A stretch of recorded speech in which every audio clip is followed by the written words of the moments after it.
Hi friends, இது வந்து நேற்று ஈவினிங் எடுத்த விலாக் தான். நேற்று வந்து நாங்கள் கோல்டு ஷாப்புக்கு போயிருந்தோம். கோல்டு வாங்கலாம் இல்லைங்க, இருக்கிற விலைக்கு கோல்டு வாங்க முடியுமா? வெள்ளியில் வந்து மெட்டி எடுத்து போடலாம் அப்படின்றதுக்காண்டி போயிருந்தோம். நாங்கள் பழைய மெட்டியை போட்டுட்டு தான் வந்து வெள்ளிக்கு புது மெட்டி எடுக்கிறதுக்காக போயிருந்தோம். எனக்கு மேரேஜ் ஆகி 1 இயர் கூட இன்னும் கம்ப்ளீட் ஆகலை. நான் வந்து மேரேஜ் அப்போ வந்துட்டு பெரிய மெட்டியாக தான் எடுத்தேன். அதாவது மேலே வந்து முத்து வச்ச மாதிரி இருக்கும்ல, அதுதான் நல்லாயிருக்கும் அப்படின்னு சொல்லிட்டு எடுத்தேன். அந்த முத்து வந்து எனக்கு வந்து தனியாக வந்து விழுந்துருச்சு. ஸோ அதனால் மெட்டி மாற்றிடலான்னு போனோம். நான் புதுசாக மெட்டி கல்யாணத்தப்போ எடுக்கிறப்போ 1000 கிட்ட தான் இருந்தது மெட்டியோட ரேட். இப்போ வந்து 2000க்கு 15 தான் கம்மியாக இருக்குது ரேட்டு. அவ்வளோ கூட 2000 ஆயிடுச்சு. இத்தனைக்கும் என்னோடய பழைய மெட்டி வந்து 13 கிராம் இருந்துச்சு. நான் புது மெட்டி வந்து 8 கிராம் தான் எடுத்தோம்.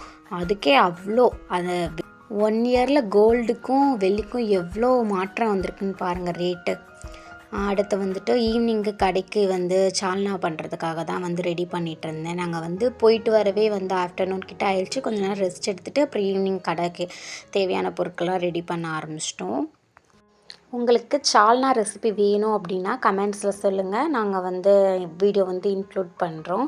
ஸோ என்னோடய வீடியோ பிடிச்சிருந்துச்சுன்னா லைக் பண்ணிவிட்டு பாருங்கள், எல்லாத்துக்கும் ஷேர் பண்ணுங்கள். அப்புறம் வந்துட்டு அத்தை ஈவினிங் போல் கொஞ்சம் க்ராசரி ஐட்டம் வாங்குறதுக்காக வெளியே போயிட்டு வந்திருந்தாங்க. அப்போது வந்து புளிப்பு மிட்டாய் வாங்கிட்டு வந்திருந்தாங்க. நைன்டீஸ் கிட் ஃபேவரேட் புளிப்பு மிட்டாய் வாங்கிட்டு இருந்தாங்க. அப்புறம் ஹஸ்பண்ட் ஈவினிங் போல் பானிபூரி, காளான் இதெல்லாம் வாங்கிட்டு வந்திருந்தாங்க.